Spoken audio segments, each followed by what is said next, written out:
दिल्ली के चुनाव के वक्त बीजेपी ने केजरीवाल जी के शीश महल के मुद्दे को जोर शोर से उठाया था और जनता को मना भी लिया था कि केजरीवाल जी उस बंगले में भ्रष्टाचार किए, जनता के पैसा इतना बर्बाद किए हैं।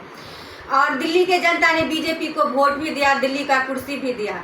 और बीजेपी उस वक्त कह रही थी कि इस बंगले में दिल्ली का कोई जो बीजेपी का सीएम है वो नहीं रहेंगी। वो एकदम जनता को ये दिखा रही थी कि एकदम हम जैसे जनता, आप ही जैसे आप एकदम सामान्य ज़िंदगी जीते हैं, मैं भी वही सामान्य तरीके से रहूँगी। लेकिन अभी दिल्ली के सीएम का घर दिल्ली सीएम के लायक बनने वाला है, उनके रहने के लायक, उसमें 60 लाख रुपए का खर्चा आ रहा है।